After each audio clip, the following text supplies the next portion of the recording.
Hello, everybody. Welcome to the Sandbox Saturday stream. I'm Alex Florez, aka Kamisazi, joined here and voice, mind, body, and soul by the wonderful yet elusive Lucas is right.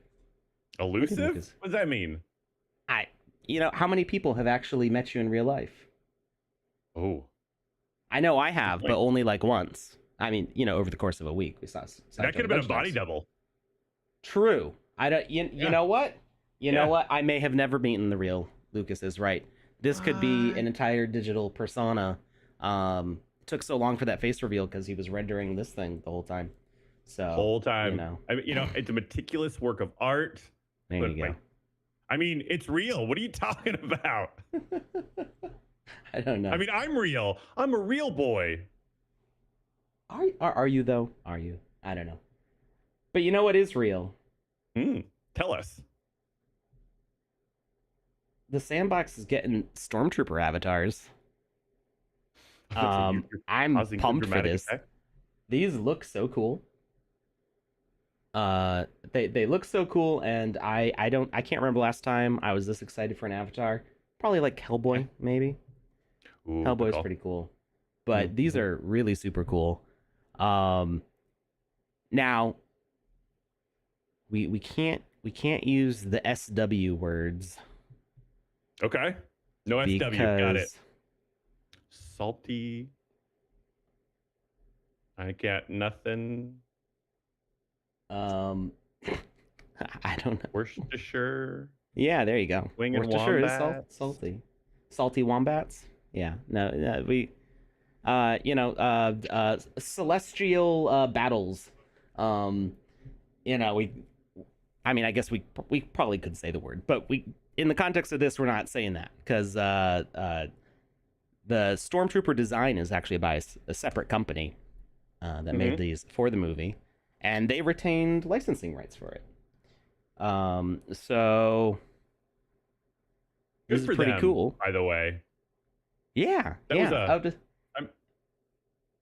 had to have gotten offers from the SW franchise over the years to buy that back, and for them to hold out like this. Like I have no actual knowledge or information on the subject, but it seems like somebody's just playing a solid long game, and that shows somebody who generally tends to love what they did or what they made, and they just want to hold on to it because of that. So I can appreciate what they're doing here. Yeah, I read up on it a while ago. I don't remember exactly how it worked, but basically, like, one of the things that made George Lucas so successful was that he maintained licensing rights for merchandise and toys specifically for his movies, which was not a common thing then, and nobody thought the franchise was going to go anywhere. So they're like, yeah, whatever. And that many people regretted that decision. And that's why George Lucas is a billionaire. So so anyway, I don't know how, like, in all of that, somehow the company that designed and fabricated the Stormtrooper helmets, they maintained the license for this. And I think there were some legal battles over the years, but they still have it, and so they can do things with it. And in this case, they're doing these avatars with us, and I think they look pretty cool. And also, Arthur Madrid, he tweeted out, the CEO of the Sandbox, he tweeted out that this was the funniest collection ever. There's a video. Funniest collection. Yeah, let's check out this video. Yeah, please. I don't know if there we go. There's some music. Ooh. So they got like horns, frog hats, glasses. It's cool. I want one with the hooded cowl thing. I think that looks pretty cool. Fall risk. Yeah, this thing on the right. So yeah, they look pretty cool. Those horns were cool, and that fall risk shirt was hysterical. It's funny because my grandma had the same shirt. I thought you were gonna say your grandma had those same horns. Oh no, you know what? She could have done her hair up like that. She was pretty rad. Are the avatars tied to an experience? Well, let's read through the thing because there's a lot of info in here. And K Gaming on YouTube, I do see your question. We'll get to that after we talk about Stormtroopers. So it says original Stormtrooper Attention soldiers, now's your chance to enlist and join the ranks of the Stormtroopers at Stormtrooper Boot Camp. Become an integral part of the legendary forces bringing order to the galaxy. We seek recruits for the ultimate challenge. If you think you have what it takes, step forward to claim your destiny. So allow list is going right now. It ends on May 7th, and I'm actually going to share the link in the chat here. And public sale starts May 8th, avatar reveal May 15th, and event launch on May 16th. So participate in the untold tales of newly enlisted soldiers. The original Stormtrooper collection adds contemporary flair to this iconic pop culture symbol. Follow their path, witness the camaraderie, and explore diverse personalities and traits before they transform into fully fledged Stormtroopers. So May is the official collection. Discover 1,801 original Stormtrooper avatars eager to rally and storm their way up to the ranks. Now, I thought it said 3,000 somewhere else. Oh, I think the allow list has a limit of 3,000. Yeah, so just say 1,801 over here. But if you go to join allow list, a lot of times there's people who join an allow list. Yeah, 3,000 spots available. A lot of times people join an allow list and end up not participating either because they don't have the money at the time, or they forget, or they lose interest, whatever the reason may be. So this may mint out pretty quickly with an extra 1,000 registrants for the avatars. Distopunks VX. You know, dude, I think, are Distopunks already on the Sandbox? I feel they were working on something, I think, a while ago. But I don't remember if that collection actually has a voxel integration yet. Let me see if I can find them. Yeah, well, you can always check the avatar system on the Sandbox, yeah, and see what collections are available. I feel like Distopunks is in there. Yeah, I'll see. They came out season and Alpha Season 4. Are you from the future? Hashwizard.eth? Because Alpha Season 4 hasn't happened yet. We got a time traveler here. So many questions. You got to let us know when the next pump is so we can all prepare. Exclusive event in May as well. Enlist in Stormtrooper Boot Camp for a chance to earn part of a collective prize pool of 50,000 sand, exclusive NFTs, and an exclusive section reserved for avatar owners. So we've messed around with that on the stream here, setting that up in the Game Maker, how you can create an area that can either be unlocked for all players by somebody who has an avatar or some other NFT, or a teleporter that only activates for people with a certain avatar NFT. So you can actually have like VIP sections for different groups. Season 4. So this may be the first official confirmation of Season 4 being this year. It says 2024 Season 4 Stormtroopers Boot Camp experience will reopen for this huge event with exclusive areas and rewards for avatar owners. We did an AMA Thursday, and there were some beans dropped about Season 4. They didn't say when Season 4 is, but they said Season 4 might coincide with 0.11, and 0.11 might be in a certain time frame, a certain quarter of the year, or a certain number of months. So if you pay close attention, you can put the beans together and maybe get a nice bean salad. So if you want, you can check out that AMA from Thursday on, I think it's on YouTube. It is replay. And so we are now restreaming to Twitter and YouTube as well as Twitch. So you can catch us on all the things. Good morning, afternoon, and evening, Nervex74. Thank you for the link, Lucas. The Luke Linkus? Either works. All right. So 2024 NFT collection. Prepare for an out of this world takeover. A Stormtrooper NFT collection is coming soon. I'm not sure how it.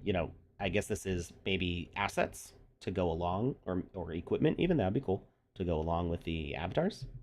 I'm not sure how this step is different from this step, but we will find out. Utilities. Access to exclusive areas. Original Stormtrooper avatars can immerse themselves in the rigorous training games awaiting recruits and gain access to exclusive areas within the Stormtrooper boot camp. Experience the intensity of the challenges, the heart-pounding drills, and the connection forged under pressure. The Sandbox perks. Every purchase of a Stormtrooper avatar awards you the coveted Collector's Badge. Ooh, get a badge out of it. In addition to rewards and giveaways, for owning an avatar, owners will receive bonuses in the Sandbox main events, commonly referred to as seasons, based on the catalyst rank of their avatars. This might be... I could be wrong, because there's a lot of different things that go on. I used to know all the things that were going on, because there were only so many things going on, and it was possible to know all the things that were going on. Now there's so many things going on every week that I have a hard time keeping track of it all. My brain is full, and I got to keep dumping things out to put things in. So I may have missed this, but I think this is the first time that we've seen the catalyst rank of avatars have an impact on benefits. I don't remember seeing that before. I don't think we've ever seen that. So, the catalyst rank of avatars is kind of reflects some of the rarity of their traits. There are certain traits that only happen for legendaries or epics or rares, and in general, they might have like a more rare combination of traits. But I think this is the first time I've seen it just straight up be like, hey, you get better rewards for having a more rare avatar. So that's kind of cool. Gives some incentive for collectors to nab a nicer one. Yeah, definitely. It's a definite added utility. Epic Prime membership. Every original Stormtrooper avatar holder gets an Epic Prime membership NFT. Legendary avatar holders receive a top-tier Epic Prime membership plus membership, offering exclusive access to premium rewards and experiences in the Epic ecosystem. I'm not too familiar with Epic Prime. Lucas, do you have any info on this you could share? I am unfamiliar with. I've heard of it before. Epic Prime in general. Yeah. I've heard the name, but I haven't done any actual added research into it beyond that. I think it's like a crypto reward system, but I would need to look into it more before I talk too much more about it. So I don't want to. I'm definitely going to look into this. You said it's called Epic Prime. Yeah, Epic with a K. Mm-hmm. So not like Epic Games, and not like Amazon Prime. Well, yes, like Amazon. Prime is spelled the same way. Mm-hmm, mm-hmm. I got it. Prime NFT and IRL benefits. Epic Prime, the premier. Oh, this tells us some about it. Epic Prime, the premier Web3 loyalty program, unlocks endless possibilities. Members gain elite status, exceptional prizes, and benefits in both the Web3 realm and real life, such as the exclusive Trooper Kit. Completing Stormtrooper Bootcamp quests earns a Prime NFT with 200 Epic. That would be a token, serving as both a collectible achievement and a bonus prize. Really like that badge. That badge is super fancy. And I do like that badge. It's really cool. The artwork on that is. I haven't been spending a lot of time earning badges on Sandbox games because I've been busy working and less time playing the Sandbox. But it happens. Yeah. All right. Trooper Kit. The holder of the Epic Legionnaire from the original Stormtrooper Avatar Collection will be gifted a one-of-a-kind Trooper Kit delivered straight to their door. This exclusive kit comprises genuine top-quality merchandise directly from Shepperton Design Studios. Those are the people who came up with the Stormtrooper design. That's literally the next part of the sentence. The crafters of the original Stormtrooper and the creators of the finest helmets, armor, and props. The Trooper Kit is packaged packed with authentic items, including an official Stormtrooper T-shirt, dangler, is that like a keychain? Wallet, and potentially even more surprises. There's a little video here. Let's see what this shows. Ooh, I saw something that looked like a shooting range. I wonder if we're gonna miss everything. Get some. Well, use some projectiles. Oh no, there was a paratrooper who got stuck on. Well, he didn't miss that tree.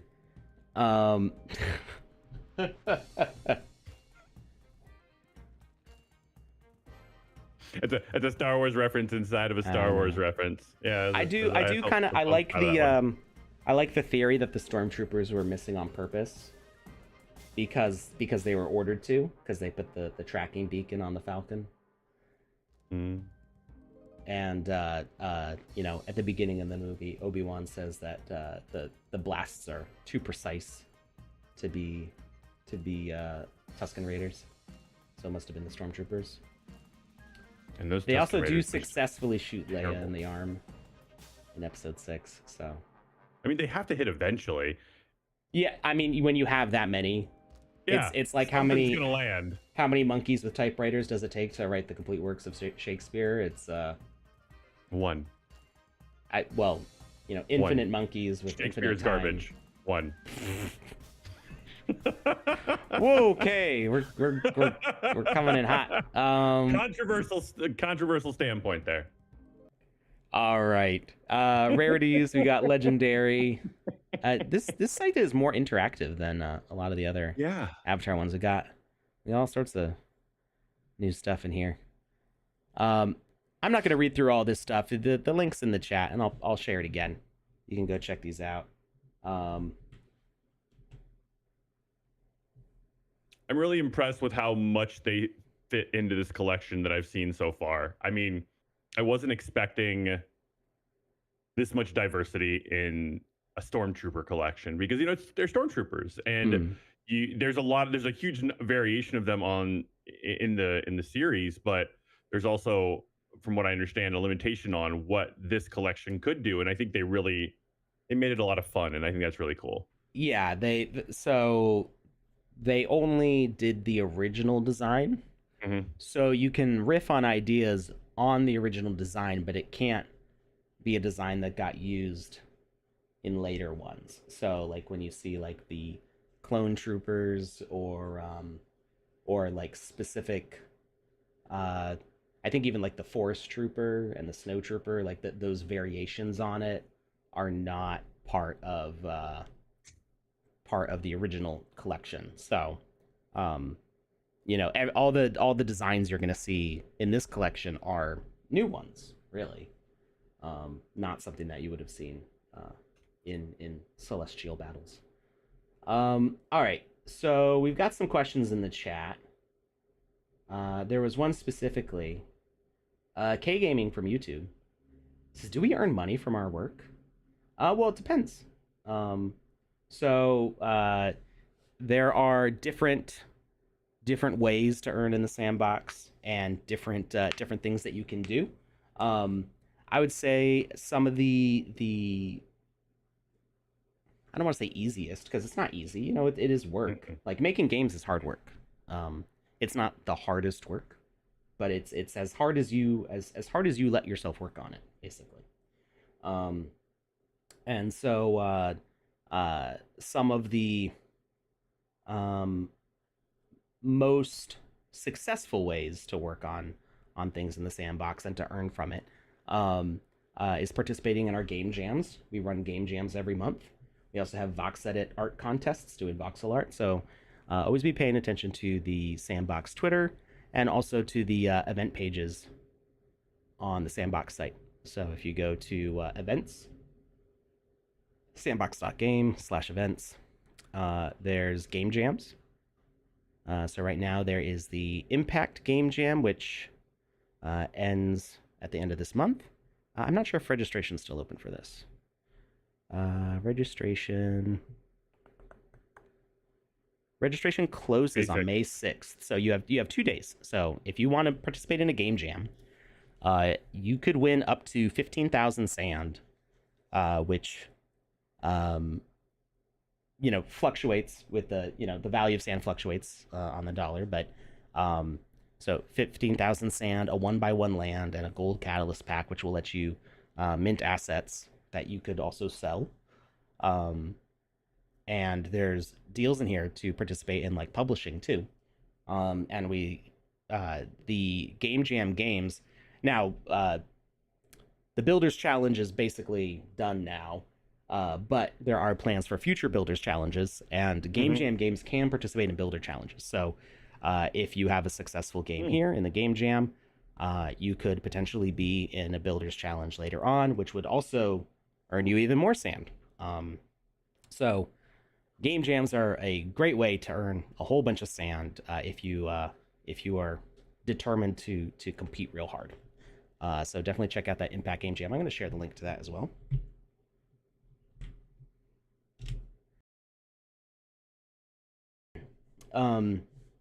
So we've also got VoxEdit contests. I don't know if there's any. This is creators. There's the Builders Boot Camp. Yeah, VoxEdit Easter contest. That ended at the end of March. So they do get listed here. I don't see one up at the moment, but you can always check out the VoxEdit Twitter. I think it's just at VoxEdit, and keep an eye here and on the Sandbox's Medium. We announce stuff all over the place, so definitely check out all that stuff. Those are really big rewards for those competitions. So make sure to pay attention to those. Very well worth it if you can get in on them. I know some people who have stopped working their IRL jobs and they just do the VoxEdit contests and the Game Maker contests regularly, and they try to enter as many as they can without overwhelming themselves, and some of them make really good money doing that. Not financial advice. How was your I saw you went to like a music festival or something. How was that? He was sitting VIP. Yeah. Jesus says, be great to get a stipend from the Sandbox for repping. Well, that's kind of what being an ambassador in the Sandbox is. I don't know if the ambassador program is still growing with new ambassadors. There's a bunch of ambassadors. I believe that it is. It's been a while since it's been open, but the ambassador program is one way people have done that. You can also, I mean, if you've got like a YouTube channel, if you're a streamer doing Sandbox stuff, on Twitch or wherever, you can always reach out to our community managers and see what they're doing. Potentially talk to PandaPops, who's in charge of all of our streamers. There may be some opportunities out there. You won't know if you don't ask, unless we announce them, and then you don't need to ask. But just use those connections and see what you can find out. Let's see. So earning in the Sandbox, you can also just earn by playing. We've got all sorts of events for players. Currently, Magnificent Century, Rabbids, Music versus Love, Lionsgate Action City, Habbo Space Hotel, Innisfree, The Isle Adventure, Maradona Ascension Early Access, and I'm not sure if Path to Glory has rewards. I don't see rewards mentioned for this one, but there may be. You read through that if you get a chance. So a lot of these have either sand or NFT rewards associated with them. So, and that's just for playing games. Usually, if you have a certain like avatar, you might get like bonus rewards, things like that. And yeah, then as far as just being a builder in the ecosystem, I mean, you can mint your assets. We've got a huge marketplace with things that people have made. Everybody knows I like buying equipment. I like what? Nobody knows that. I like suiting up my avatars with all sorts of cool stuff. I still need to grab this green tea backpack. This thing's so cute. Um, I don't know if I have enough sand to do it. I do have enough sand to do it. I'm gonna grab one of those right now. Is he just dropping leaves? Is what he's doing? Yeah, tea leaves. He's just an angry little tea boy. Yeah. All right. I'll be able to wear this while we're playing games today. I like it. So yeah, I mean, there's people collecting assets. So definitely, if you make some voxel art, mint it on the platform, share it to your social medias, try to build up a portfolio. Um, make interesting collections of matching pieces. Somebody really good at that. If this is who I think it is, yeah, It's who you think it is. I'm Hedong. about to say that's my Yeah, boy just like look Hedong. how awesome this thing is. I don't have enough sand for this right now, but this is a real awesome set. He puts so much time, love, and attention into everything he does. Actually, does he? I think he should have his socials linked here, and then maybe I can pull up. Uh, does he have a video of the whole thing all together? He's got a ton of videos on here. Yeah, I'm glad that he does because he constantly puts out amazing things. I would hate to see any of it get shortchanged. Let me see if I can find a video of it real quick. Here it is. Here's what I'm looking for. This is the equipment set here. Look at this thing. That's awesome. It's huge. I mean, I wouldn't necessarily play a platforming game wearing this because you're gonna have a hard time seeing where your collision is. But like, yeah, a little blockage. yeah, you want to show off in a social hub? This is the way to go. Thing's so awesome. I'm gonna have to save up for this one though. Maybe I get all the pieces before somebody else does. I wasn't able to get those dragon arms. I got like the full set of that cool dragon suit from oh gosh, I don't remember the name of the builders, the team off the top of my head, but they VoxEdit Mecha? No, I got all those. Okay. The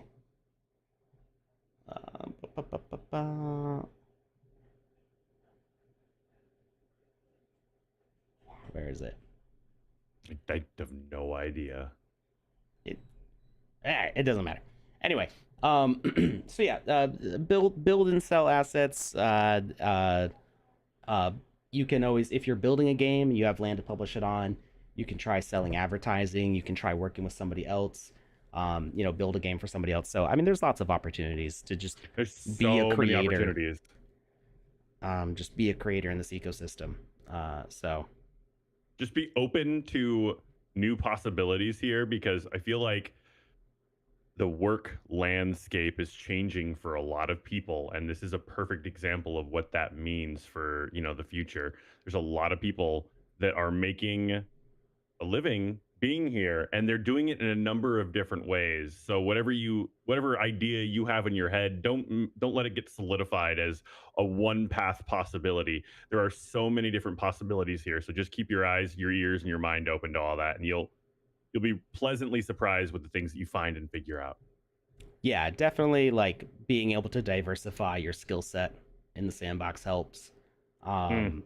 And being open to different opportunities, whether it's building something for somebody else or building your own thing and having people invest in that. Those are both, kind of like opposite ways of going about building a game. Whether you have like an investor who's like, okay, I want you to promote my real life business through this thing, but you build the thing, you build what you're going to build, or somebody who wants to hire you to build their thing.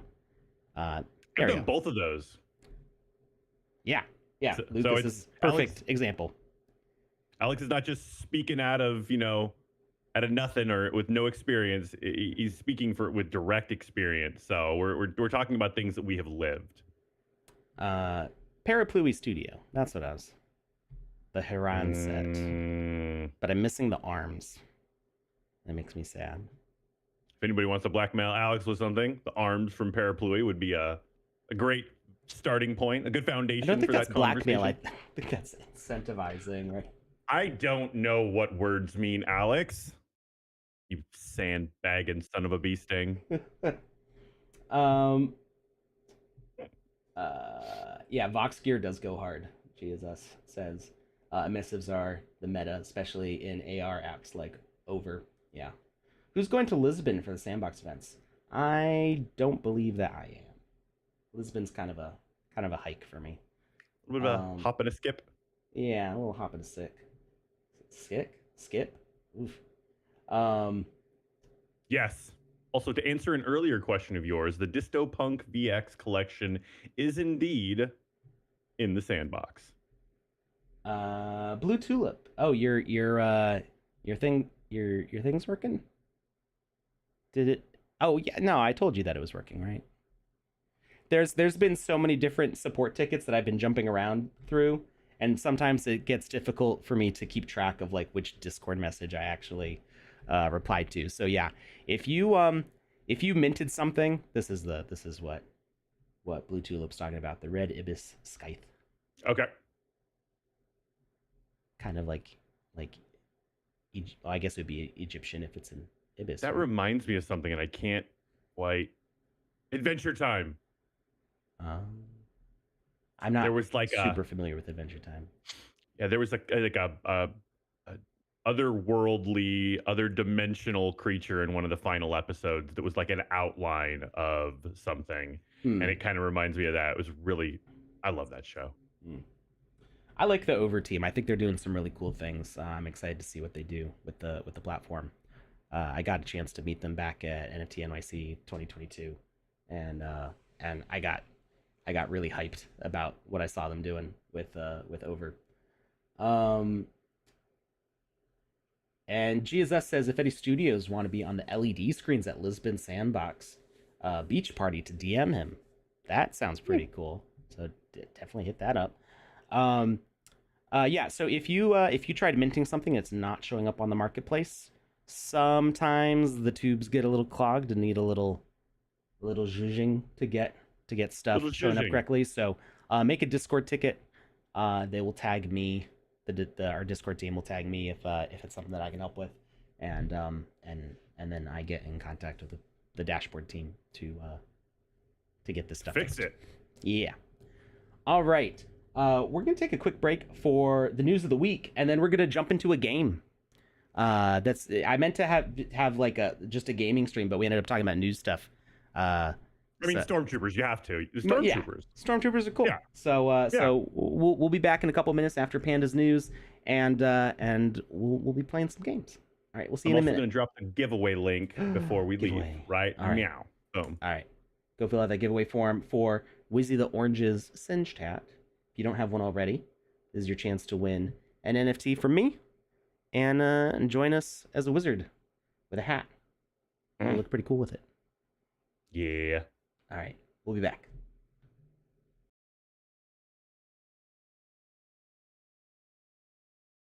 Hello, everyone, and welcome to the news of the week. First up, we have events. Lion Gates.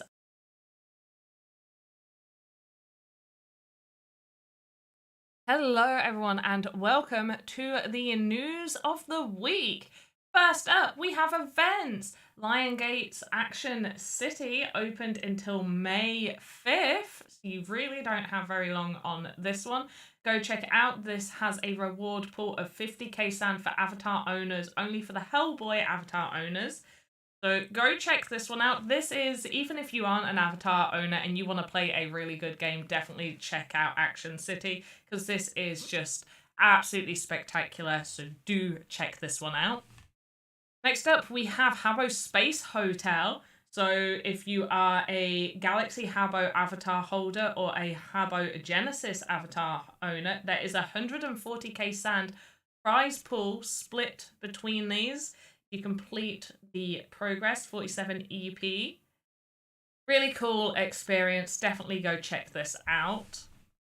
Do make sure that you are checking out the events on the event page. We have lots of different events that are appearing, including game jams. And talking about game jams, let's take a quick look at one that you can register for right now. The Impact Game Jam registrations are open. The theme has not been revealed, but this is in partnership with Radical Exchange.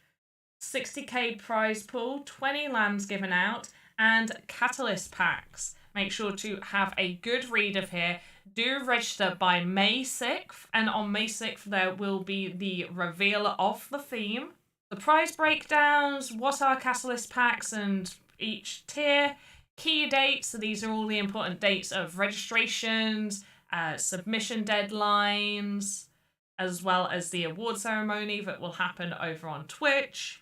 There will also be a 0.10 AMA this week. If you're seeing this after the AMA, you can check it out on YouTube, where we re-upload all of our live streams. Now, let's go into the mentions of the week.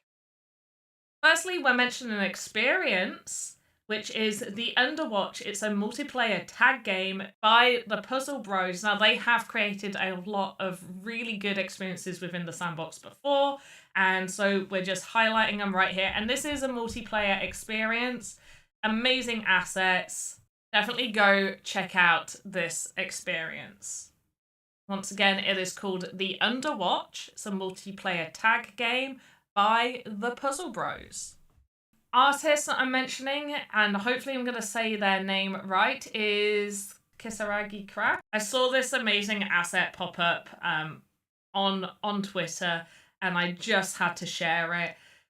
It's so beautiful. Obviously, there's a lot of nodes here, and there's lots of different styles of assets that people can create in VoxEdit.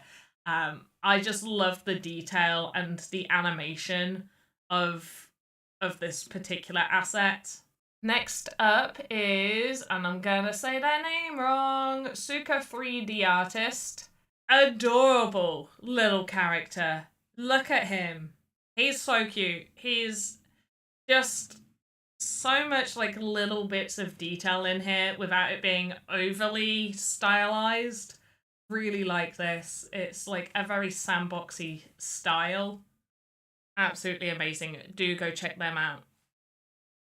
Next up, I do want to mention a creator, Go West. Now, not only have they created their own experience, Slay the Hidden Dragon, but they also make tons of great YouTube videos that you should definitely check out.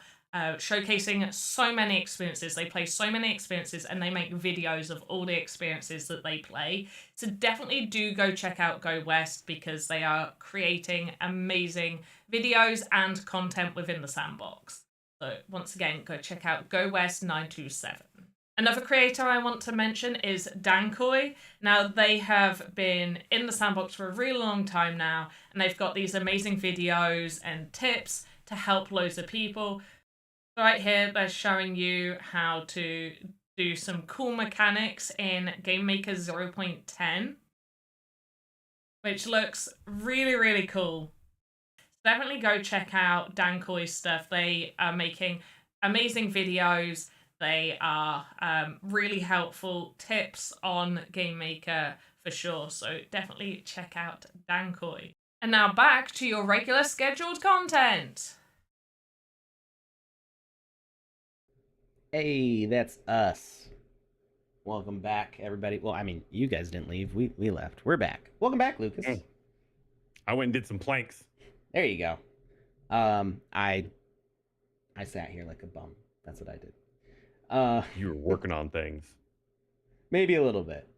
All right. So I had a request to replay a game that we haven't seen in a while.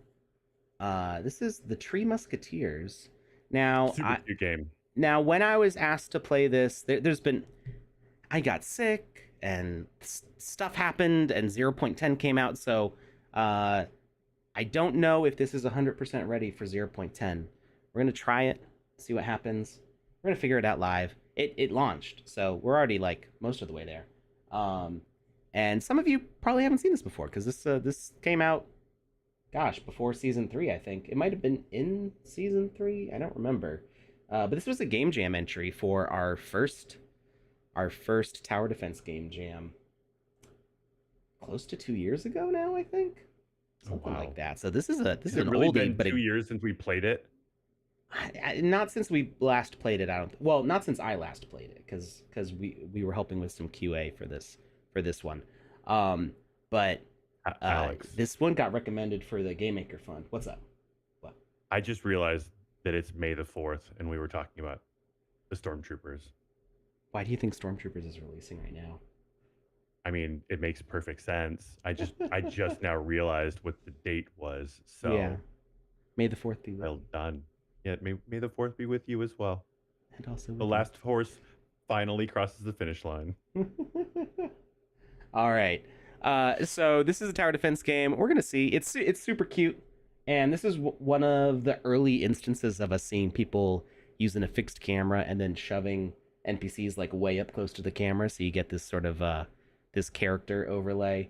Really, really smart designs in this one. So they're speaking in some like ancient, prehistoric rodent language here. But now it's translated. So, hi, Great Warrior. Hi, Wise One. Rats come, rats bad. Hamsters good. What do now? You fight rats, you good. You no fight rat, you die. I fight rat? Ow. Very straightforward. You chief son, you go tent. You find fighters. I go tent. All right. So we're gonna kind of quickly go through the tutorials because I already know how to play this one. So we got to get a farmer. So we select our farmer. We got a cursor here and everything. Oh wow! And we want a farmer. And we got to put them in the gold square. I put them towards the back because then they're safe. They don't need to fight. You don't want them getting mowed down in combat. No. They're just a friendly farmer. And we grab a clubber. And we're gonna go put it in front of the rat. Clubber fight rat. Rat bad. Yeah. Clubber no fight rat. Clubber die. Yeah. Well, looks like the rat died. You now know all. Go tower, see rats. All right, you see rat. You put warrior front. You clever. All right, so we see there's 2 on this row and 1 each on the other row. So we want to kind of double up our defenses on the second one probably. All right, we got to take our collect our stuff here, and we're gonna buy some more clever. So we've got 2 minutes to set up here. So actually, we're gonna buy another farmer first, because in those 2 minutes we can still be earning. And I do see that they did upgrade with 0.9 features. They used to have their own custom counters on here, but now they're using the variables, which is just like a more efficient way of doing things. Yeah, absolutely. So we're gonna place some more units here and just try to earn as quickly as possible. Can you only place units on the black squares? Yeah, the ones with the gold outlines. Gotcha. All right. And now we have enough money and still a minute left. You're going to go clubbing. Pop some bottles. We have enough money to go clubbing. Oh, man. The pollen here has been awful.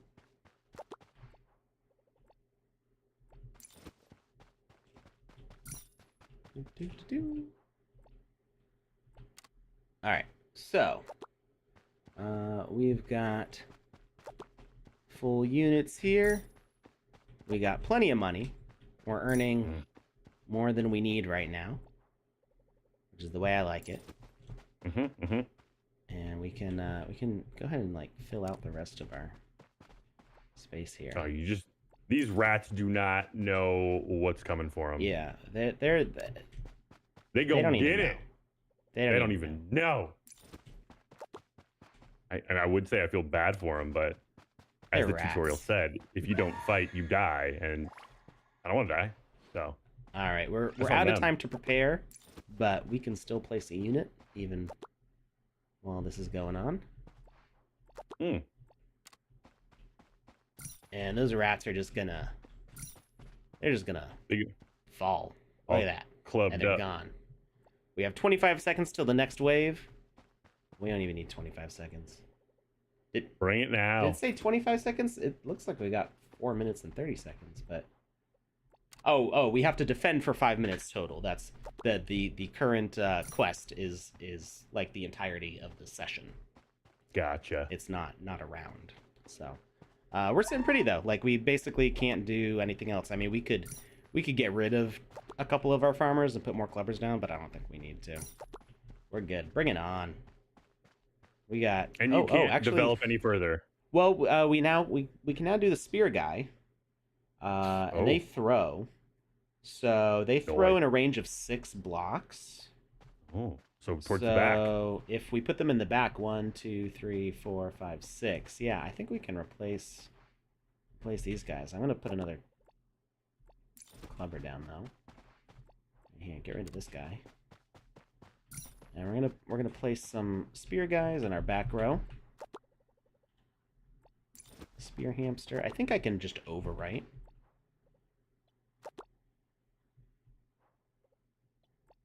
There we go. Look at that. Yeah. So you don't have to get rid of the old one. You just add the new one. Right. I want a spear hamster. Who doesn't? I mean, probably most parents that have kids that have hamsters probably yeah, don't want that. yeah. Can we not have the? Oh no, no. That one's gonna break in the back. We didn't get them set up fast enough. That's okay. A couple will break through, but we'll be fine. Oh no. I know.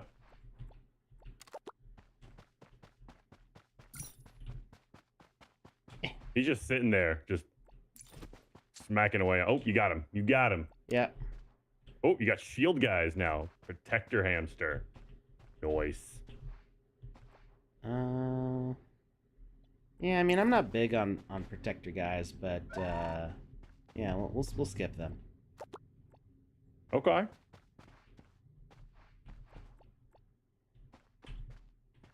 Ooh. Yeah, a little bit of lag here. Oh wait, no, was that a shield guy? I wanted spear. I want spear hamster. I think all you've done is put shield guys up. Yeah, I thought I was putting spear guys down. Oh no. No. Oh no, Alex the farmers. Oh no. Alex the farmers. Not the farmers.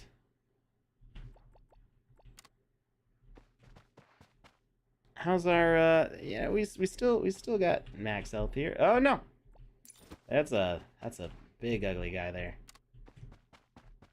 You put a spear guy and a shield guy and a club guy. I don't know if this spear guy can also hit or not. Not entirely sure how that part works. Mm-hmm.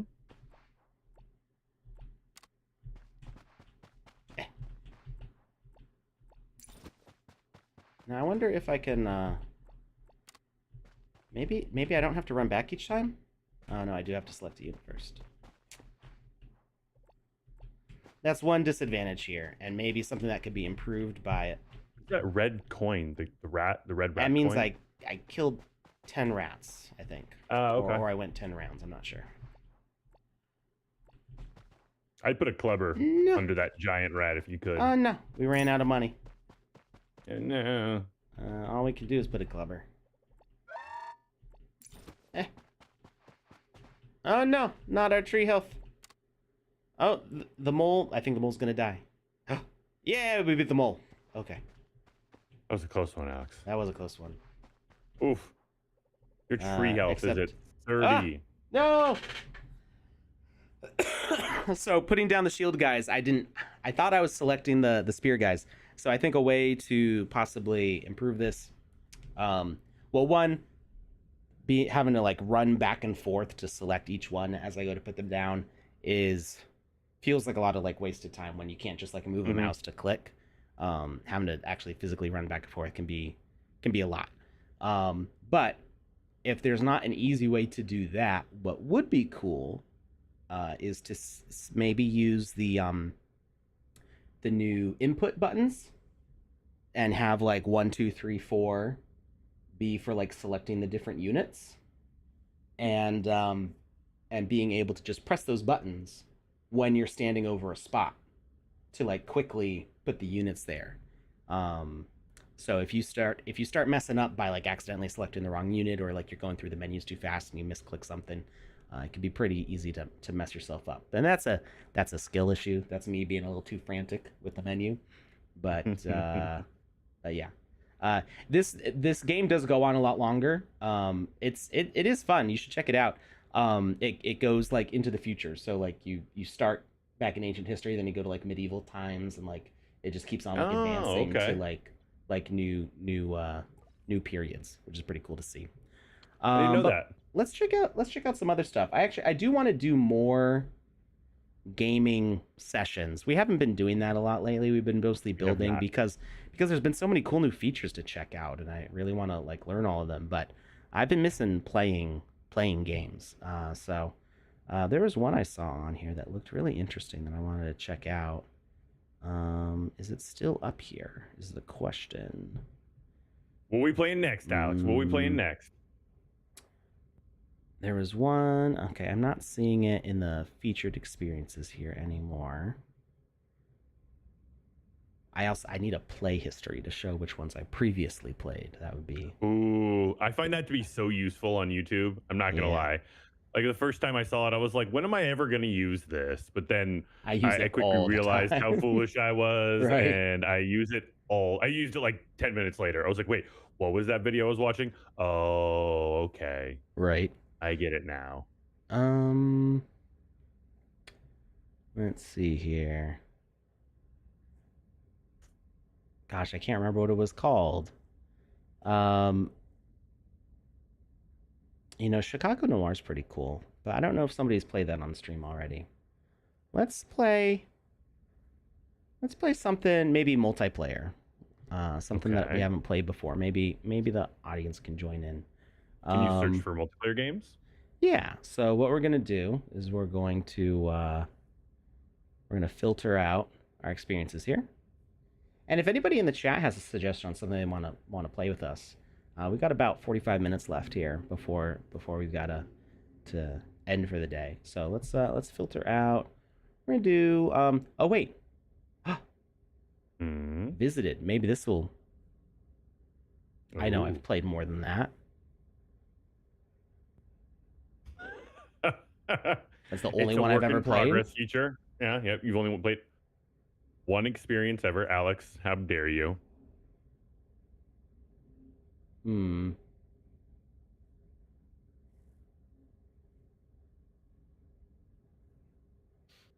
might want to unselect visited. Yeah, well, I was trying to pull up an experience that I had started playing. Hi guys, we need more tutorials about crafting consumables. You mean so I mean that's something we can talk about on Wednesday. But yeah, there's an option now with the pickable items, or not pickable, collectible. If you use the collectible component on an item, you can make it consumable. So somebody can pick it up, it'll be in their inventory, they just press the I key, and then they can consume it whenever. And then it will give them either a health boost. I mean, you can make a health potion, you can make a poison, you can make a speed boost, an attack boost. So we can go around on Wednesday. They're pretty simple to set up as far as like basic ones go. All right. So let's go to multiplayer games here. Type Greystone in the search bar. That's the collection you were talking about earlier. You asked if they were Distopunks. Oh, is this the Distopunks game? I don't see Greystone. Did you still have multiplayer selected? Nope, I cleared all. Maybe it's with an A. Nope, maybe there's a space. When I went to the, I did see that. How did I pull that up?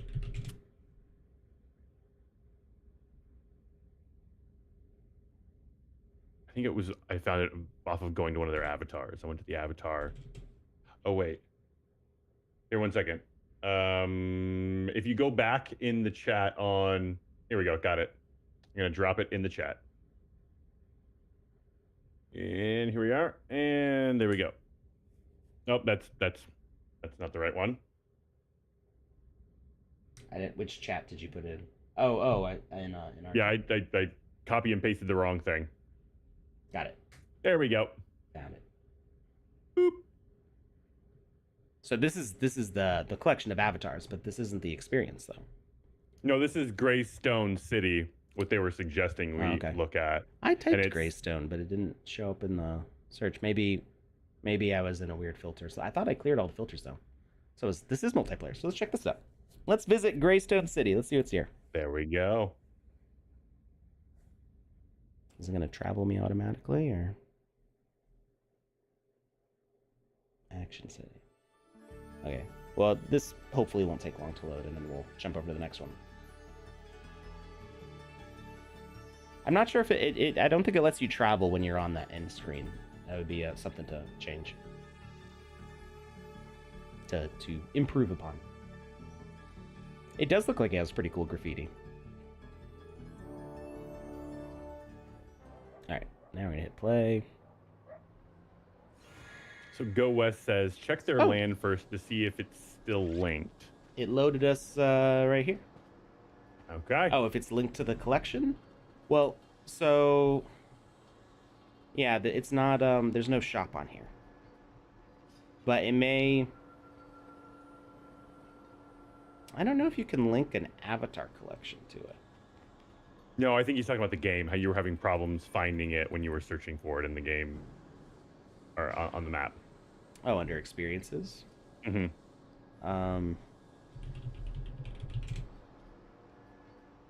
Well, there it is. I don't know what I was clicked on before that it didn't want me to... Oh, you know what? I think I'd clicked trending discover more. Or featured... Oh, gotcha. Instead of searching everything. You had compressed the search a little bit. I think so. Okay, makes sense. Which now makes me wonder if I go this way and go for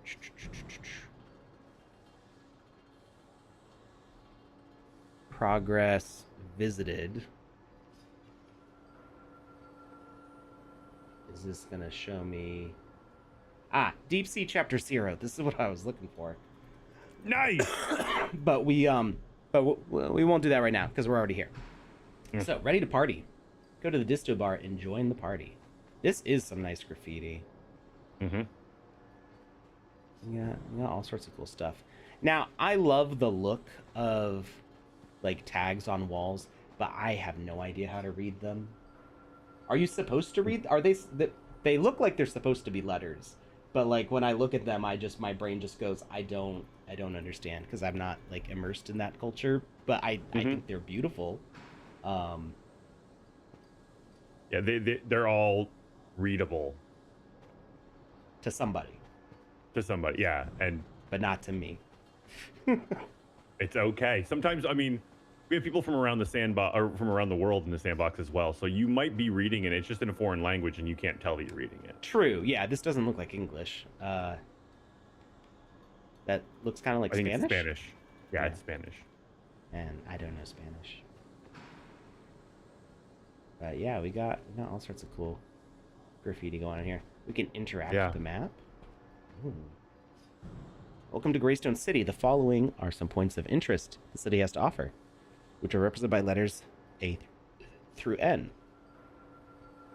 Okay, and they're all they kind of go in a spiral here. G H I J K L M. Cool. I'm guessing this is the spot above K is where we are right now. There's a little skate park, a bus station, casino, residential condos, samurai sports showroom, disto bar, GCPD, abandoned building, hotel. Okay, so we need to go to the disto bar, which is F. So it should be northwest from us. MMA parking, disto lab, big skate park, MMA arena, gallery, and GSC square. The blinking dot is where you are now. Subway station. The dotted line represents the entrance upstairs to the subway station. Now go to the disto bar and have fun. Enjoy your stay and do not break the law. We are always watching. Cool. Okay. I guess we have to go this way? Oh, no, this is just a bathroom. Ooh, he's having a bad time. You might need to go that way eventually. I mean, he's just very, very sleepy. I don't know. It looked kind of like half of his face fell off. I mean, do you need your whole face? I present to you the argument that one does not.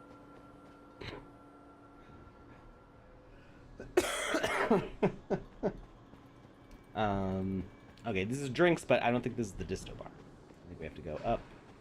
And oh, banana. This is a it pushes me back. Woo. This is a CyberCon's asset.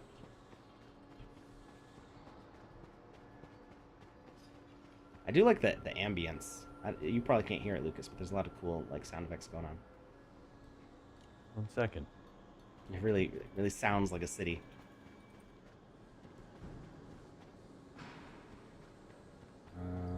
Okay, so one issue, and this is something that that you know the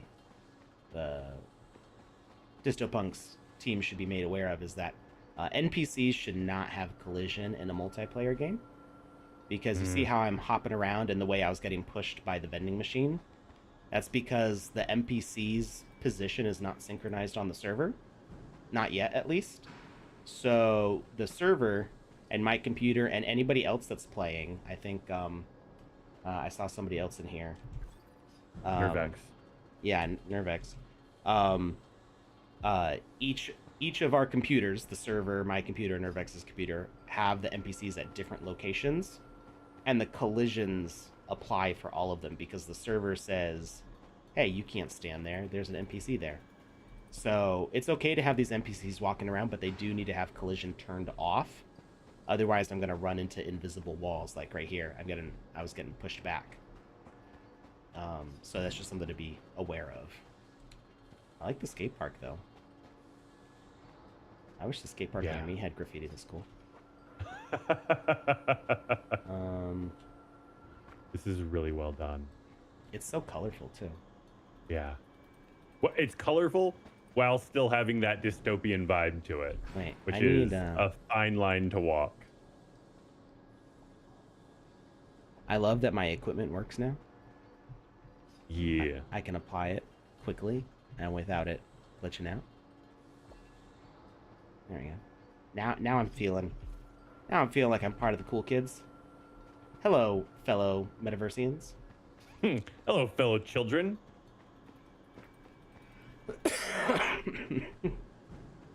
All right. So the bar was supposed to be. I thought it was supposed to be this way. I'm completely lost. I've been taking in the sights and got distracted, forgot where we were or what we were doing. Oh, it's probably up these stairs. That's the police. Maybe we should go back and look at the map. Oh, disto bar. Here we go. Oh, I guess. Oh, maybe the map was not oriented the same direction I thought it was. Ready to go crazy? Go to the top floor and join the party. Okay. Yeah, we got we have to check in or Distopunks on Twitter watching as you stream in their experience, and they said, 6 streaming guys, thanks for the feedback. We are listening. So they're great. here if you have any other feedback for them. Hi, Distopunks. We talked in, I think, email like a long time ago, back when you were first starting to work on your VX versions. That's awesome. Yeah.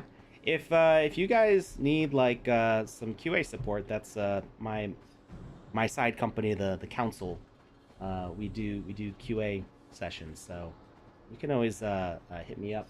I don't know if I follow you on Twitter. If I follow you on Twitter, you can DM me there. You can go to the Council Tech, at the Council Tech on Twitter. Send a DM there if you want any QA support, and we could let you know what we can do. Just to check for common issues and stuff, and let you know what's working, what's not. All right, so we probably got to talk to somebody. Or was that it?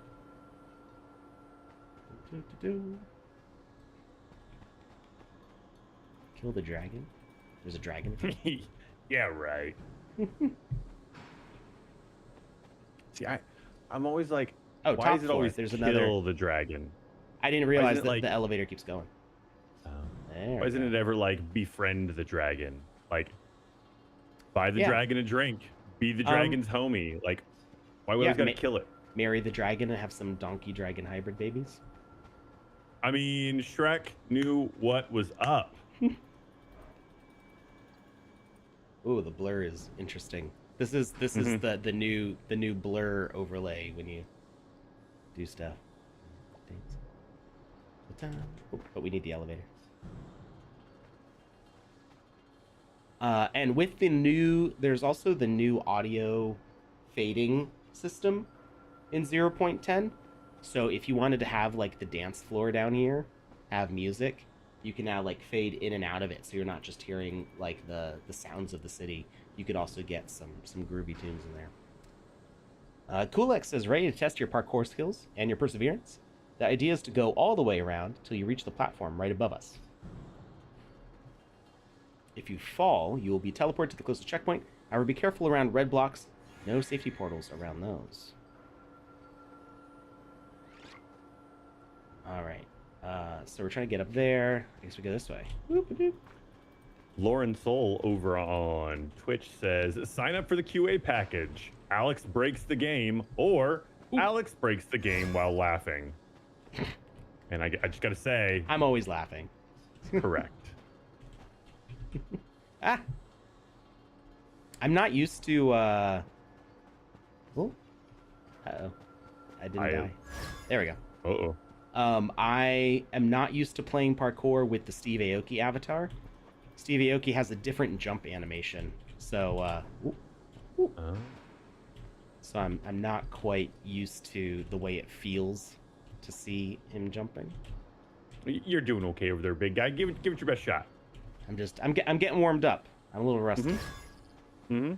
Alex is warmed up, is better than me at my best. I am terrible at parkour. And that's the end of that comment. There's no like punchline there. That's not a joke. It's just a statement of fact. I'm also no. You're also what? I fell through. I'm also not used to 0.10 parkour because the camera changed. The camera now doesn't in order to make it less motion sickness inducing for people, you notice that the camera doesn't go up when I jump. If I have the camera up close, it will go up, but if I'm zoomed out, I don't have that same motion. So it's not like I don't get motion sickness really, so for me it's not like a better or worse thing. It's just a different It's just different. Yeah, it's just different. It's not bad, it's not good, it's just not the same. It just doesn't feel the same as it used to. So I'm just still getting used to the new way of things. And I think having more of a top-down view helps me accept Oh, was that? I think that was 2 meters of a jump. I can't jump that high. Go figure. I can't jump 2 meters in the air. What? You can't jump 2 meters in the air? I know. What is wrong with you, Alex? You need to start jumping more. Need to get that 6-foot vertical, right? Yeah. Jump right over Lucas's head. From a standstill. Right. Just.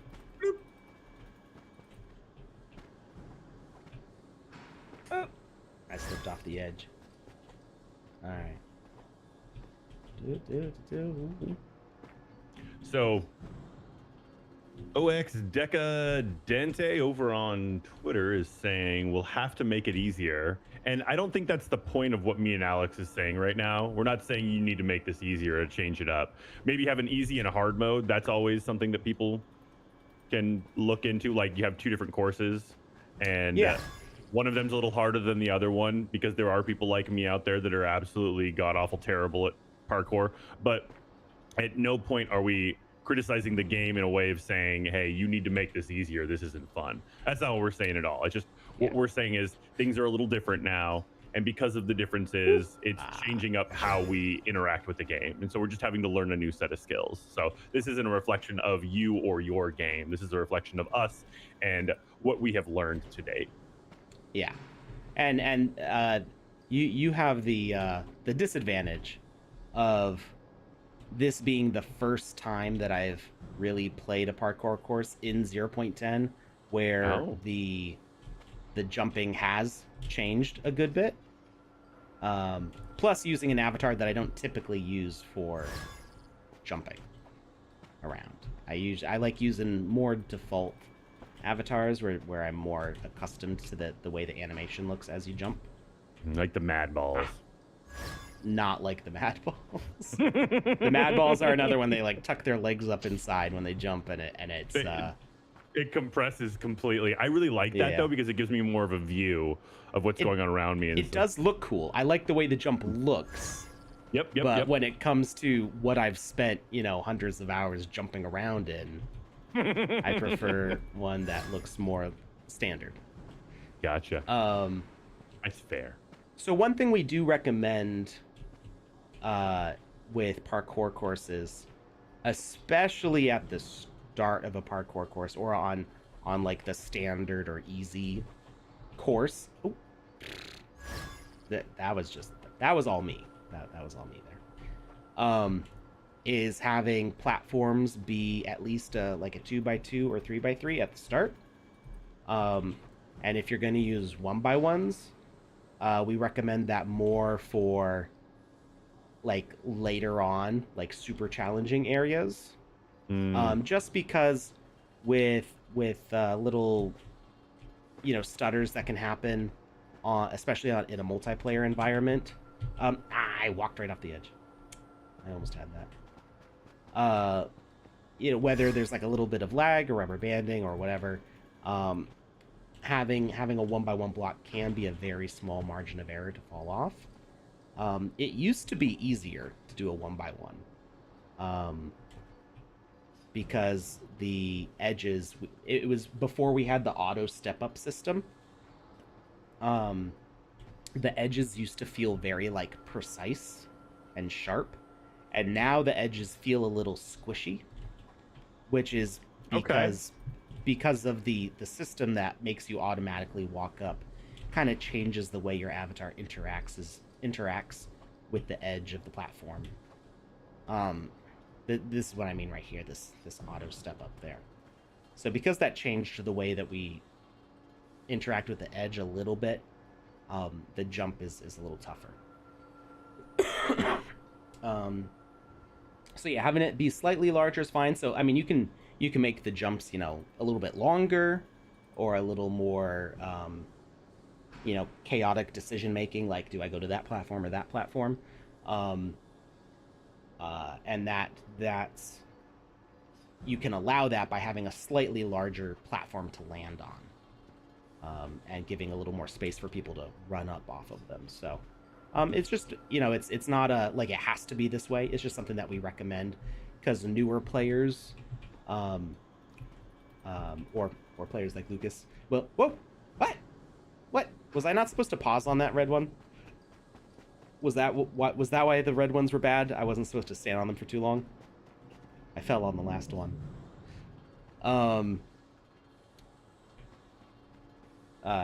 So players who are newer, or if it's just not their thing, if that's like a mandatory section to get through for the story, they may get stuck at that point. And you may want to give them options to proceed a different way. That's a little less intense, but that's up to you. Like you can, it's funny because I was just talking about this on Twitter this morning. The question of like game accessibility keeps on coming up in online discourse, and people get very heated in the arguments, and I'm just kind of fed up with the way that argument goes. I think really both sides are wrong, and very few people are like expressing an acceptable middle ground. And I'm of the opinion that your game can be challenging. It can be really hard, and that's fine. And you don't have to give accessibility options. There are lots of games that are accessible to players, and those people will play them. If you don't make your game accessible, then it may get the notoriety of being hard, and that may be fun for people. Hey, I did it. Great job. Now go upstairs quickly. How quickly? Wait, what's in here? Ooh. Oh, I like this. He tells you to go quick. You gotta go slow, and you gotta explore every single inch. Yeah, I'm just gonna pop a squat and talk for a second. Mm-hmm. If you make your game really super hard, there will be people who are attracted to that and the notoriety of that. Games like Getting Over It are like super hard, and people play them specifically because they're hard. And that can be a great way to build an audience by having a game that is like notoriously difficult.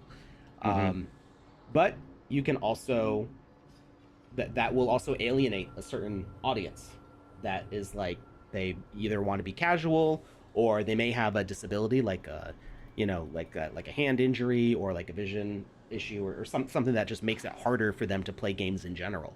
And so you can end up alienating a large audience that either doesn't have the time or doesn't want to exert the effort to play a game that is that challenging, or have some sort of disability that prevents them from playing games that way.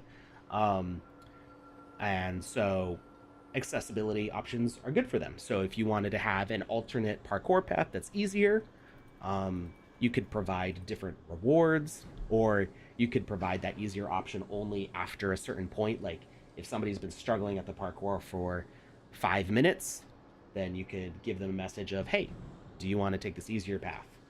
Or hey, this door construction finished and this door opened up. You can try that way. That's kind of the way Nintendo's done it with their more recent games. Their Mario platforming games. If you die, I think like 5 times in a row on the same level or something, I don't remember what the number is, but if you repeatedly die on one level, it'll say like, hey Mario, do you want Luigi to show you how to beat this level? Oh. And you get the choice. You don't have to pick it. Yeah. And if you say yes, Luigi will start playing through the level, and you can interrupt him and say, okay, you got past the part that I haven't been able to get past yet. Let me take over now. And you can finish the level yourself. Or I think you can even let him just beat the level, and it will like skip it entirely for you. And that's a totally optional thing. And they usually only suggest that option if you've failed repeatedly at it. Which, if you are like a little kid like me, 25 years ago, 30 years ago, struggling on Super Mario Brothers 1, 2, and 3 to get past like level 5, that would have been a godsend. I would have beaten those games a decade earlier. So, just because I had to suffer through it in the 90s doesn't mean that everybody has to suffer through it now. So adding accessibility options is a good thing. Having your game being challenging is also a good thing. Neither of those are bad things. It's up to you as a creator. Do you want to choose to make your game difficult and notoriously difficult and alienate some players? Or do you want to make your game accessible and get wider audience because of that? And there's some people who get really mad if you don't add the accessibility options, and they say you're a bad person for not catering to these people's needs. It's like, you know, it's a game. Like, they will find other games to play. Like, you don't have to cater to those needs. And then there's other people who say you catered to those needs, that you're ruining the game for everybody else. And it's like, you didn't have to pick the accessible option. Like, if you want to play it hard mode, play it hard mode. Like, don't get mad that there's an easy mode for other people. And there's people on both sides of that argument, and I just think they're both entitled and dumb. So I like picking a middle road. Be a creator, create what you want, create what makes you happy. If you want to make hard games, make hard games. If you want to make easy games, make easy games. If you want to split the difference and give people the choice, that's probably the best way to do it, I think. You know, do what makes you happy. And if you're not happy with the game that you're making, then I think you're not doing it right. If you're not happy with the game that you're making, then other people probably aren't going to be happy with it either. So that translates. Ooh, that's an intense face. I really love the art in this. Yeah, I love these intense, thick black lines. Hey, Lauren's here. All right, we're going up. Oop, I jumped right over it. And me, I'm the kind of person who, like, I don't start playing games like Getting Over It because I know I won't stop until I beat it. And I'm also probably not going to be very good at it. And so it'll just be pain forever. So I just, like, don't even start. But then games like this where the parkour is, like, within my skill set, but still a little bit challenging, I just don't give up on games like this. Oh, it's even, like, breathing green smoke. That's great. The aesthetic choices here are incredible. Really loving the vibe of the artwork and the layout here. I should have used a little bit of speed in that jump. So yeah, I think this stems back from being that 5-year-old trying to play the NES Mario titles, 5, almost 6, and also 6 years old, and being just really bad at them. But also, I didn't have any other options, and I didn't have video games at home, so I never really, like, got good at them. It's just when I was visiting my cousins, I'd get to play them, and so we'd be there for like 2 or 3 days, and I'd leave with blisters on my thumbs because I had just spent the entirety of the 3 days playing video games with my cousin. Just over and over and over again, and failing over and over and over again.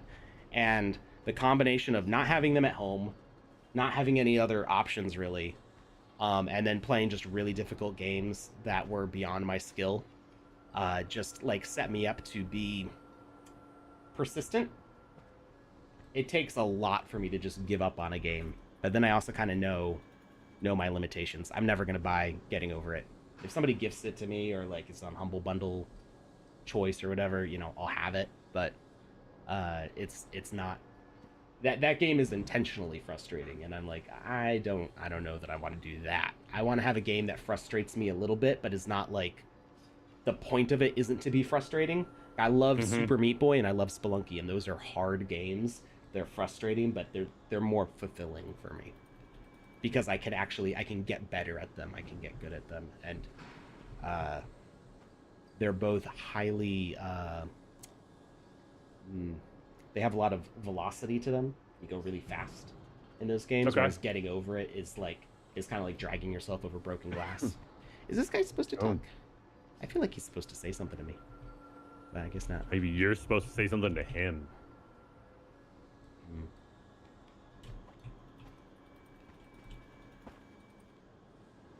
All right, this is dangerous. Oh no! Do we have a giveaway winner? Oh, he does say something. Wow, you're here. Now see the red platforms below. Make sure you land on them. You don't want to die now, do you? Okay. What was the giveaway winner?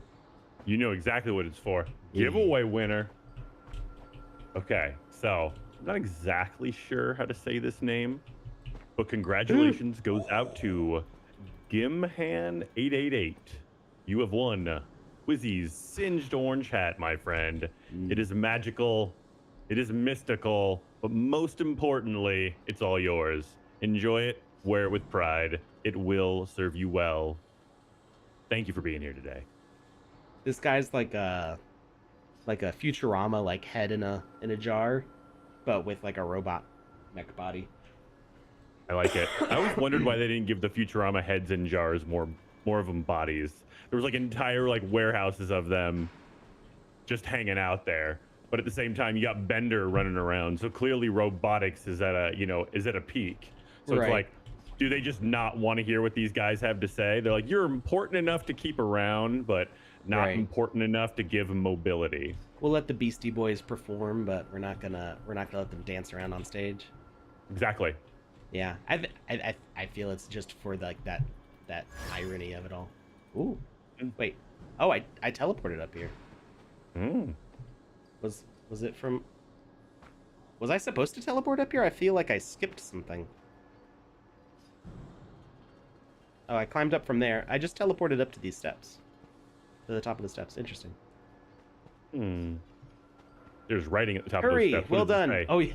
It's a good thing I'm not being timed on this. That would really be the hard mode. Like, you gotta do it in under 5 minutes. I'd be like, oh, I'm taking like 20.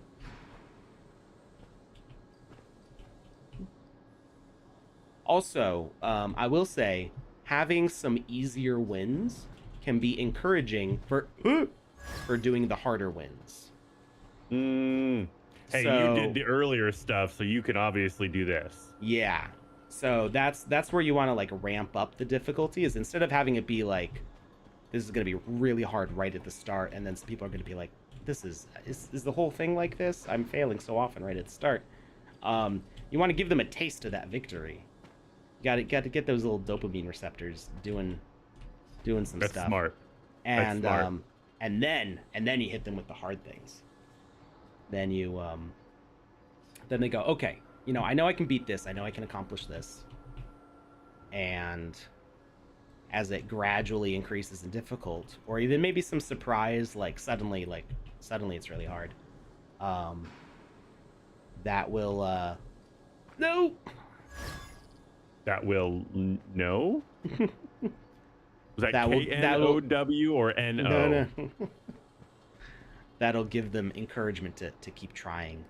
I completely agree with him on this topic right here. It's really important to build people's confidence from the start, because if they just jump into instant failure, there's the chances of them continuing playing your game will decline with each failure. I overshot a tiny bit. Just a tiny bit. I drank a ton of coffee and now I'm starting to vibrate.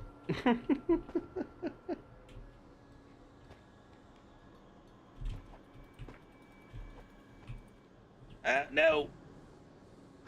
Oh, I like that karate statue there. Oh, Oh, it's yeah. the MMA. No! I fell really far.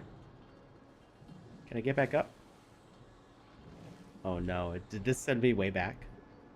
Or will the checkpoint be preserved? What is this? Life is good. Only if I get back up to the top. If not, then disagree. Is there an elevator? When Wizzyverse? Soon TM. I mean, I'm just about done with one thing that's kind of in the way of me doing that. Oh no, am I gonna have to go back through the whole thing? If you die or restart, Oh, maybe if I... Nope. That sent me back even further. So there is the new checkpoint system.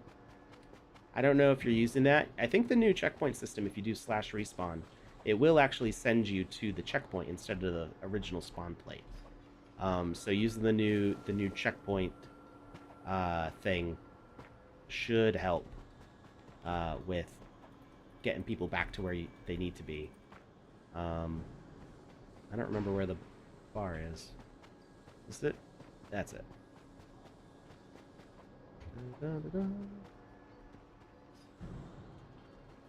Checkpoints are always a bit tricky, yeah. They are, but they're a lot easier to introduce with the new system. All right. Well, we only got about 10 minutes left, so I'm gonna see how far I can get. Concentrating really hard. I wonder if Fallen here is gonna. Yeah. Now I'm gonna have to go through the whole thing again. All right, real fast. You got this, dude. We're in non-talking concentration mode here. Oh, no. I slipped between the diagonals there.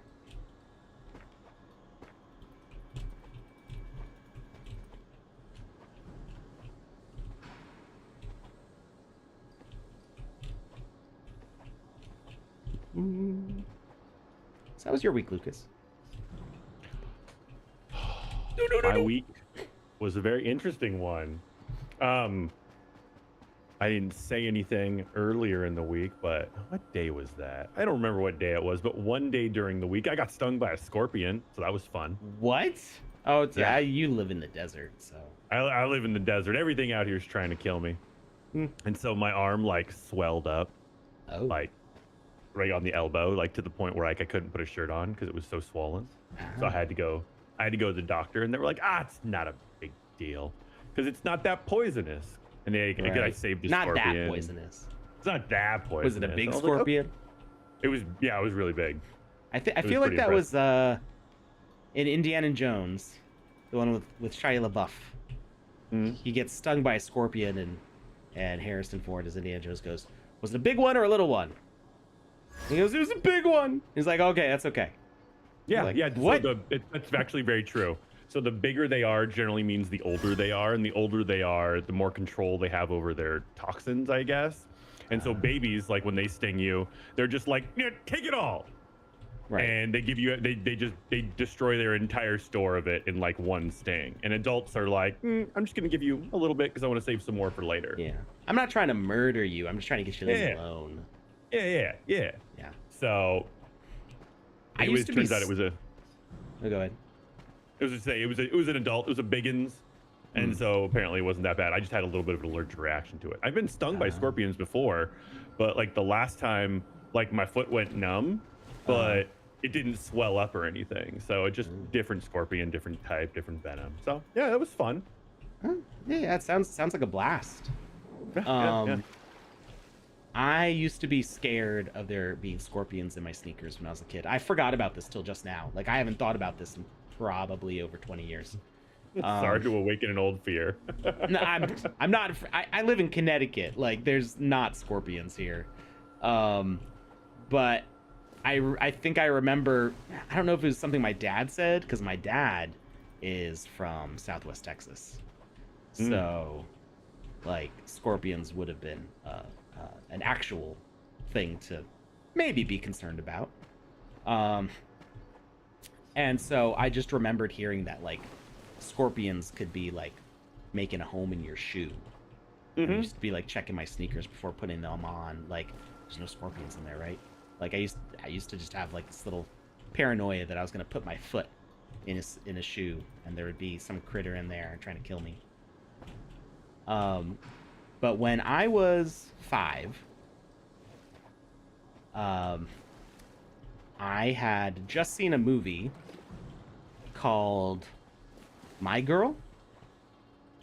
The bees? With Macaulay Culkin. Yeah. And I don't remember the main character's actress's name. But Macaulay Culkin, spoiler alert, this movie from like 1993 or whatever. And don't chime in and say, hey, I was planning on watching that later tonight. It's over 20 years old. Yeah. Macaulay Culkin is like an 8-year-old boy or something like that. And I think towards the end of the movie, he dies because he gets stung by bees. I think it was a whole bunch of bees. And he had an allergic reaction and he died. And that was somewhat traumatic. And then my grandfather was allergic to bees. He didn't die of bee stings. He didn't die until I was in college. But I knew that he was allergic to bees. And then I'm 5. I can't read yet. And my mom was teaching this, like, or she was either teaching or taking an aerobics class, because my mom was always into, like, fitness, like exercise classes and stuff. And it was held at a church where they could, like, put all the chairs away. You know, there weren't pews. So they put all the chairs to the side, and all these probably mostly Navy wives would all get together and do aerobics. And there was a playground outside this church that had it was either hornets or yellow jackets. It was some sort of wasp. Okay. Infestation in the playground. And of course there's a sign up saying, hey, there's a nest in here. Don't play on this. But I can't read. So I climb up, and there's a swarm all around me. And all the women came running out. All these mothers come running out because they hear me screaming as I'm getting engulfed in this swarm of insects. And I remember the thing that hurt more than the bee stings is one of their engagement rings scratched my arm. But I had at least 3 stings, which 3 is not a lot of stings if you're in a swarm, but when you're 5 years old, that's still a lot of stings. And one of them was on my eyelid. Oh. And so we go to pick up my dad, who was at the library, I think. So we walk in, and I've got, like, an ice pack on my eye, and he's like, what happened? And, like, my eye is, like, swollen shut because, you know, it's a sting on your eye. Of course it's gonna swell up. So that was a traumatizing experience. And now I'm fine with them. They don't really bother me. I know that if I stay calm, then they don't see me as a threat. Now, granted, like, yellow jackets and wasps and stuff, they can just be nasty buggers anyway. Like, don't mess with them. I think it was hornets, if I remember correctly. Murder hornets. But I know for the most part, bees, like, they would rather just be busy doing their work and not. Bees are amazing creatures. You know, not being bothered by you or bothering you. So when I see them, like, flying around my front porch and stuff, I'm just like, whatever, that's fine, as long as they're not building a nest in my porch. I would be so happy if bees built a nest in my porch. So Target was selling little beehive starter kits. Well, they were selling some stuff like that, but they were also selling plant seeds, and one of them was called a ladybug bomb, or a ladybug bomb pop, and it's a popsicle stick with, like, a seed cluster and, like, dirt and fertilizer stuff around it. Like, it looks like a lollipop. Okay. And you, like, unwrap it, stick it upside down in the ground, plant it. And so we just had frost last week, so, like, we haven't planted anything. But we did, we bought a ladybug pop, but they also had a bee pop. And it's supposed to, like, plant stuff that attracts bees. I was like, let's skip that one, because I know that I'm not afraid of bees anymore, but I have a 6-year-old and 8-year-old daughters who are gonna freak out if something lands on them. So we're gonna skip those. When we moved into our new place like 5 years ago, that was one of the first things we did, was we planted a bunch of. We don't have many plants because it's, you know, once again, desert. So keeping plants alive outside, it's not impossible. It's not difficult even. You just got to get the right ones. But we also don't want to take the time to, you know, care for non-desert plants in a desert. So we planted a few very hardy plants, and they're all like, they all attract hummingbirds and bees, and I adore that. I think it's amazing. Hummingbirds are cool. Yeah, they're so rad. Those little dudes work so hard to stay in the air. It's really impressive. All right, we got 1 minute for me to get to the end of this parkour thing before we gotta shut down the stream here. Lucas has got somewhere to be, and as do I. I gotta take my daughter out for a celebratory dinner. She did so well at because a she dance did competition rad today. things. Yeah. My daughters are in dance, and my oldest got on the competition team this year. She had her first competition this morning. My wife and she had to leave at about 5 a.m. to drive out of state to this competition. And her team was one of the winners. Oops. I'm so happy for her. She got to be the one to go up on. Well, I mean, they were all on stage, but she was the one who got to go up and say her name and accept the reward on behalf of her team. So we're really super excited. We're gonna do a celebratory dinner, and then she's got, I think, like 5 more competitions this summer. She's gonna get to go to nationals. It's gonna be a heckin' time. That's awesome.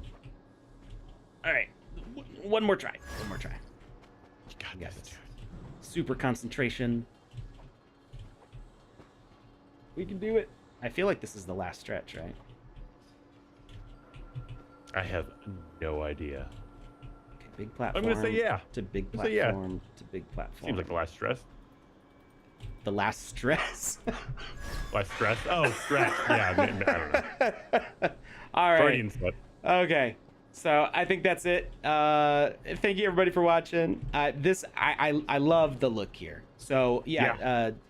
It's beautiful. DistoPunks. If you want to hit up the Council Tech, that's my company. We're contracted with the Sandbox. I work for the Sandbox directly, but also the Council is a QA consultation team. If you're looking for feedback on how to improve gameplay, performance, we do all those sorts of tests for the Sandbox officially, and we're also happy to accept other clients. So hit us up if you're interested, and we can talk about that more later. Love the look though. Love everything about these characters and the graffiti, and look at this cool building over here. This stuff just looks so good. Yeah, you all really crushed it with the look and the feel and the vibe and the design of everything you touched on in here. So it was a very clear-cut message you were trying to send, and you succeeded wholeheartedly. Yeah. So I'm gonna try to keep playing this later. We'll see how far we can get. But everybody have a great weekend. Lucas and I will see you again on Wednesday. Maybe we'll work on that first-person shooter a little bit more. Maybe if I figure out how some of those things work. And I also am talking with Panda about ways that I might do some more streams throughout the week.